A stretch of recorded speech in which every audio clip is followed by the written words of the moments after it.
Now come to next. Again, the second level of you can say parameter on which we have classified the industries is actually on the basis of nature of product. Nature of product means what? Nature of product means here just we are talking about the weight. Okay, weight of the product or weight of the raw material. Now, under this we can categorize all industries into two. Just two types. One is heavy industry, the other is light industry. Now, what is heavy industry? Simple. Heavy, it uses heavy raw material. It uses heavy, actually its products are heavy in weight. Okay. Light industry, the products or the raw materials what is it uses, all these are light in weight. So whenever we are suppose we are talking about any industry which is using very bulky, very heavy raw material, and the production is also in the form of heavy products, so it comes under this category of heavy industries. You can take the example of iron and steel industry, shipbuilding. All these are what? They are using very heavy raw materials also, and the product also is what is actually coming out of that industry in the form of final product, that is also very heavy. So that comes under no doubt as heavy industry. Next is light industry. Light industry, again the raw material used is light in weight as well as the product is light in weight. You can take the best example as that the cotton textile industry, pharmaceutical industry. The product is not so heavy now. The drugs or the chemicals, or you can say the cycles, electronics, all these industries come under the category of light industry. Now come to the third parameter, on what basis the industries can be classified, and this parameter is actually on the basis of size and investment. The size of the industry and the level of investment, these are kept in mind along with the number of people who are working, and then we can categorize industries into three main types. Number one is large scale industries. What are now large scale industries? Which actually in those industries a large amount of investment has been done. The capital which has been actually invested in that case is in large amount. Number two, it has got large number of workers, many workers including the skilled workers as well as the other laborers. Altogether we consider that as workforce. And when we talk about the people who are working there, always in large scale industries the people are huge. You can say large number of people work there, okay, in thousands or maybe more. So hundreds and thousands when it reaches, that means it has gone to the next level, that is called large scale industry. Moreover, one more thing you should keep in mind, the production. What level of production is there?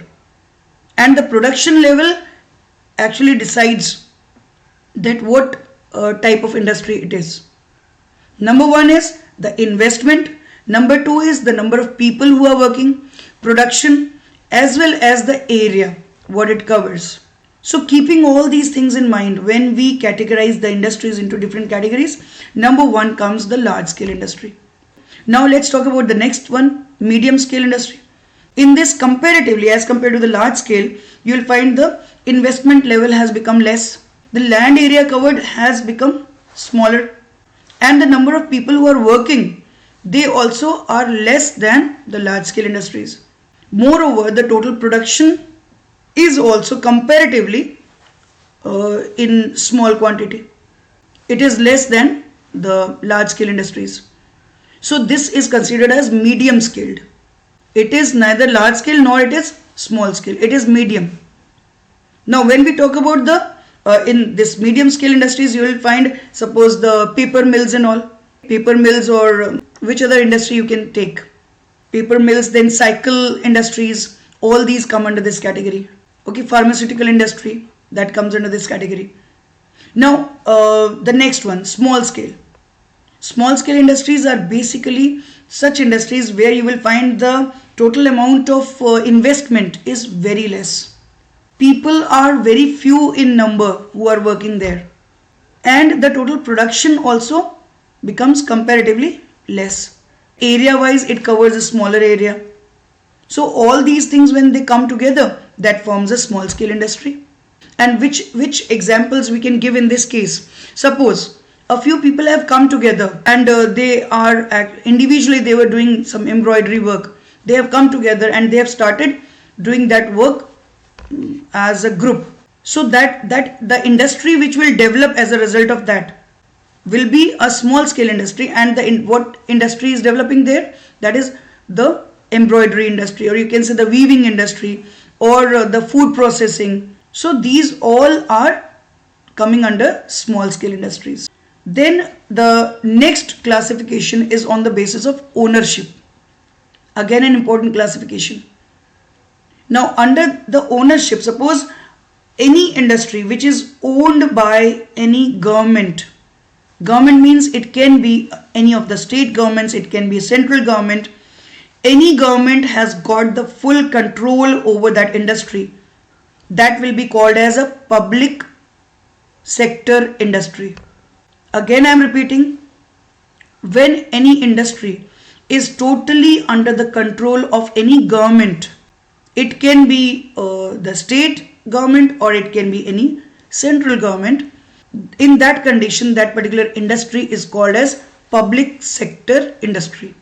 And one more thing, the people who are appointed in such industries are totally under the, you can say, control of the government, right? They are appointed by the government itself. The investment which is required in that industry, total investment is done by the government. Whatever return we are getting, it can be loss, it can be profit also. So whatever return is there, it is totally going with the government. If it is profit, the government will take it. If it is loss, the same government is going to bear that loss. So such industries which are totally under the control of government in this way, what we discussed just now, such industries are called by the name public sector industries. And one more thing I must tell you children here, you should keep in mind, always public sector industries have got the main motive behind the public sector industry is to serve the people. To serve the people is the main motive, the primary objective. And then the next objective is to earn money or to earn profit so that it can be used for further development of any infrastructural facilities. So public sector, basically it is working for to provide the service to the people. Now the examples of it, you can say the BSNL, MTNL, BSNL, BHEL, right? Then the public transport, what we have everywhere around us, suppose the government buses and the trains, what we have, all these are belonging to the public sector, ONGC. Now the second category is private sector. Now what is this type? Private sector. Private means it is owned by any one person or a firm, a company. So when it is owned totally, total control is there with one particular company, a firm. So when a firm is having that control, naturally all the things are looked after by that company only, or that person who is the owner of that company. Clear? So when a person or that company is controlling that industry, that means what? It is going to provide the investment, it is going to appoint the people who are working there, it is going to get the return also, loss, profit both, and it is actually whatever suppose decisions are being taken, the total responsibility is there with that particular company. So in this way children, that particular industry will be called as private sector industry. And private sector industry always, I just now told you in the earlier part when we were talking about public sector, in that the main motive was what? To serve the people. That was the primary objective, the most important motive. But here in the private sector, the most important objective becomes earning money or to make profit. That is the first objective. Second comes any other, it can be to serve people or any other thing. But the most important objective becomes to earn money. In private sector I am talking of. So this is again one difference between public and private sector. And if we talk about any of the industries which come under this category, the most important industries which are actually there in the private sector are Reliance, right? One example, Tisco, right? Tata Iron and Steel Company. Then Wipro is there. Then Indigo Airlines. All these are the private sector industries. Now let's talk about the third one, that is joint sector industry. What is joint sector? Joint means the private concern and the government have come together and they have started a joint venture, and that is called joint sector industry. They have come together to start an industry. So in that condition, what happens? Certain shares are there with the that particular private firm or private company, and some shares are with the government. Now, if suppose the example I am giving you, if the private concern, private company holds 40% of that joint sector and 60% belongs to the government. So what does that mean? In investment also they are going to share that much amount. 40% will be provided by the private concern, 60% will be given by the government. Regarding the people who are appointed, there also they are having similar role. Moreover, when the return is there, whether it is a profit or it is a loss, in both the cases 40% will go with the private concern and 60% of that will be going with the government. So this is how both have come together, and when they work together in this way, that is called as joint sector industry. Here I had mentioned earlier MTNL. MTNL is actually a joint sector, right? Joint sector company or joint sector industry, better you should call. Now come to cooperative sector, the last one. Cooperative. Again, by the name, something is coming in your mind. Cooperative sector means the people, it is an industry in which you will find where a group of people have come together to start with that industry. A group of people means there is no private firm or the company which is existing, neither any government is present there. Both the bodies are totally absent. So how the working is done? Just by a group of people. And the group of people who are working together, they come together actually and they decide that to start with the industry. And what they do is they contribute by themselves. Amongst themselves, they bring some contribution, they give it for the working of industry. So that is investment, right? They all are responsible for that. They all work for that industry, right? As if it belongs to every one of them. Yes, it belongs to every one of them, no doubt. That industry belongs to these people only. It's not that only one person is the owner. All these people who are working for it, who are contributing for that, they are all owners of that industry. And same way, whatever production will be there, the result will go with all these people. It will be shared by all these people. For this, I must say, Amul, right? Amul industry is Anand Milk Union Limited, it is called. It is one of the best examples we can give regarding this, the cooperative sector industry. So these are again different 4 types of industries when we talk about the ownership. Now come to next, on the basis of location and market. On the basis of location and market, we can classify again the industries into 2 types. And not only these 2 types, other types are also there, but basically here you should learn these 2. Number 1 is village, the other is cottage. What is cottage now? First of all, you should understand cottage industry is that, which is also, one more name for this is household industry. Household. Household means here we are talking of just one family. Okay, one house. That means a person who is involved in this working of this industry, he and his family. That means one family is involved in the working of this industry. Again, I am repeating, a person, suppose he is interested to start with some industry. So that person is having, suppose, some family members with him. So what he does, that instead of hiring any other laborers or workers from any other area, he is taking his own family members as workers for that particular industry, and they all sit together, they all work together for this industry. So what is it belonging to? To whom this industry belongs? This industry is totally belonging to that particular household, or you can say the family. So always according to that, you can easily understand, I think, that this is a very small level.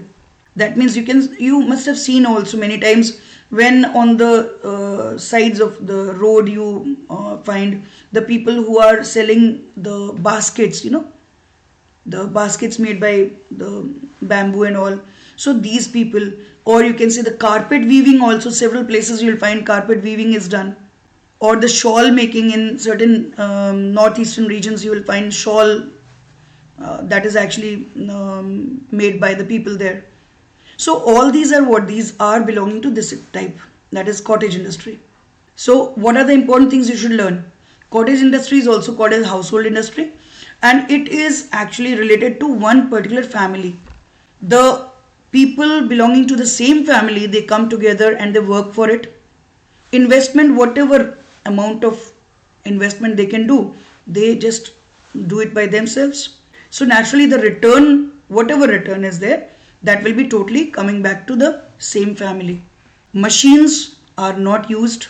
So this is called cottage industry. Now come to the village industries. Village industries, again children, it is by the name only. Again you should make actually think of it, that what can be the difference between cottage and village.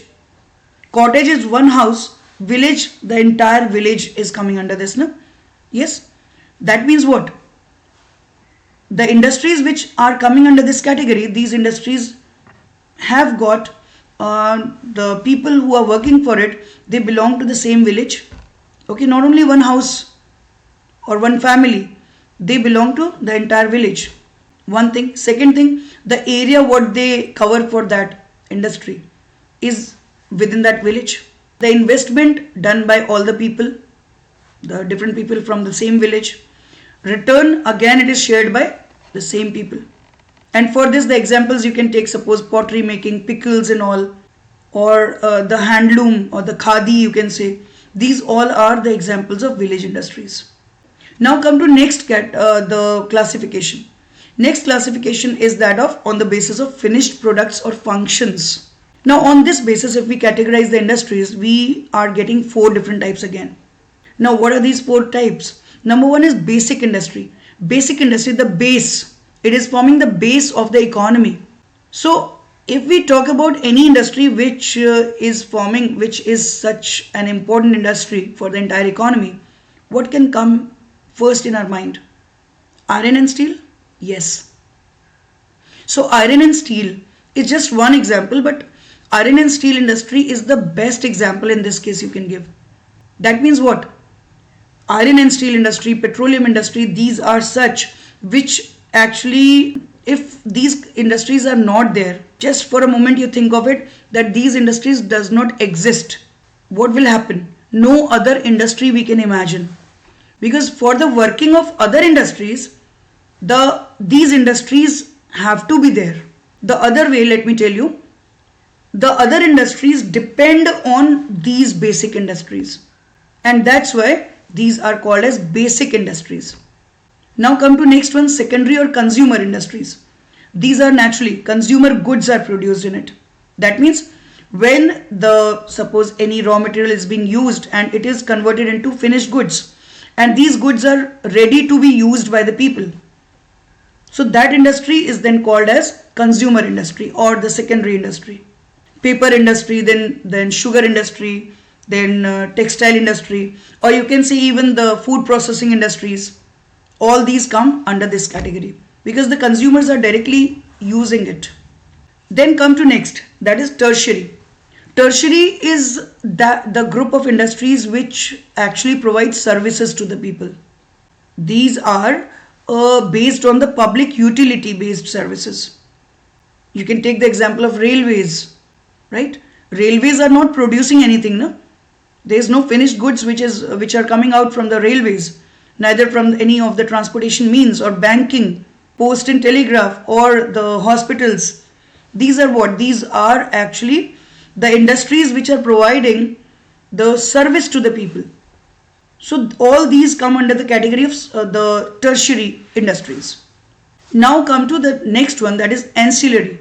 Ancillary industries are those which actually produce the spare parts. Now what are these spare parts? Just imagine of any automobile industry, right? Automobile industry, or it can be shipbuilding industry, it can be suppose any industry which is producing the aeroplanes and all, right? You can take that, or yes, HAL and all, or any other industry. Suppose any locomotive related to that, you can say the railway engines and the compartments are made out of it. So what do you think? All these are made at one place only. These are assembled at one place. What happens, the small goods, what are being used in the actually formation of that the big, you can say, whether it is a vehicle, it is an aeroplane, it is a ship. In that you will find different things are used, na? So all these things are coming from different units. All these things are produced in different units, and when they are taken together at one place, they all are assembled, right? And then it forms a vehicle, a car, a jeep or tractor or truck and all, or it forms a railway engine, or it forms an aeroplane. In this way it happens. So for assembling all these things at one place, what do we need? All these things from different parts, right? Now these things, these spare parts or the components what are required for that, these are produced in certain small units of small units, you can say, or the industries. All those industries are coming under this category, and which is called as the ancillary industry. Again, I am repeating, all the industries or the units where these spare parts are produced, such industries are called as the ancillary industries. So I hope this much is clear to all of you. Yes, the different classifications. Now, one more topic I want to discuss before leaving here, children. That is, when you find in India, in our country, certain areas are there, the industries are not equally found everywhere. There are certain regions where some industries have developed close to each other, and rest of the area, some other parts are there where there is no such big industry. So this is actually found, this is a pattern which we find in India as well as in the world. You will find the same thing happens. Now what is the reason behind it? The reason behind that is the availability of all the facilities there. You will find, suppose we are talking of the Hooghly belt. Okay, Hooghly belt. Hooghly belt is near Kolkata. So what facilities we are getting here?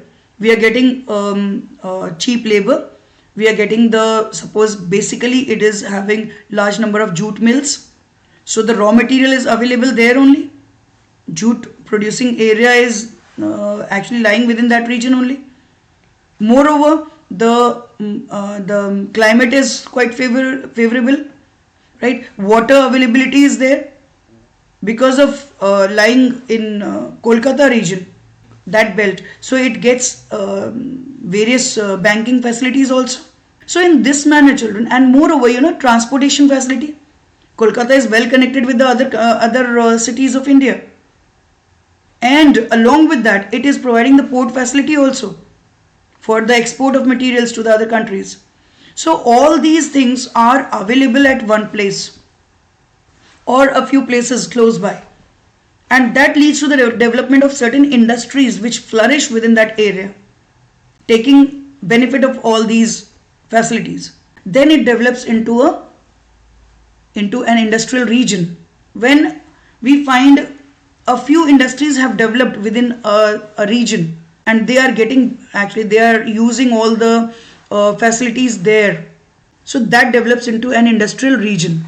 And keeping that in mind, if we see within India, you will find there are certain industrial regions, right, where you will find 1, 2, 3, 4, whatever number of industries they have developed very close to each other within that belt.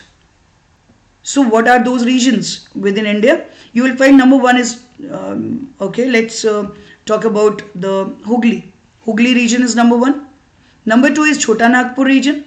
Number three is Mumbai Pune belt. Mumbai Pune. It is getting the benefit of all the production area. You can say the cultivation area. In the Ahmedabad Vadodara region, you'll find the cultivation of cotton is done. Along with that, the port facility, along with that, it is well connected with the transportation. Banking facility is there. Cheap labor is available. Okay, climate is quite good. Water facility is there. Electricity supply is provided there by the dam. So, wherever these industries get such facilities quite well, so generally they prefer to work very close to each other. Similar industries actually prefer to work within one proximity. So that develops into then a region, an industrial region.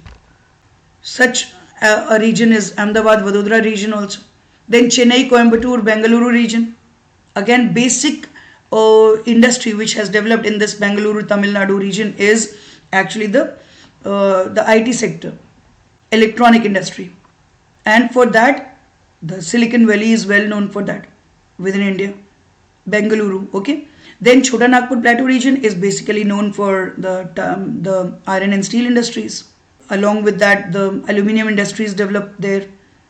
Mathura, Delhi, Saharanpur, Ambala region. This is again, it is lying in the central part of India. It has got several industries which have developed there.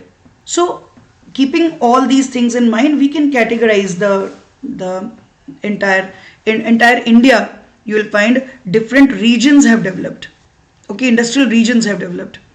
And then if we take one region at once, suppose we are talking of just one region, Hooghly belt, Mumbai Pune belt, okay, Ahmedabad Vadodara region. If you study about that particular region, you will find all the facilities have developed within that region. And why these all industries have developed very close by? Because they are taking the benefit of all those facilities there. And that makes these industrial regions to develop. So, in this video, children, I am going to end this video here only, right? And as I leave, before that, I must remind you once again, you have to share this with your friends and your classmates, because this is definitely going to help you in your board exams as well as for the competitions also, right, for various competitive exams, because this forms the base for the various topics. So we are going to meet again in the next video. I will bring the next topic. So till then, bye children.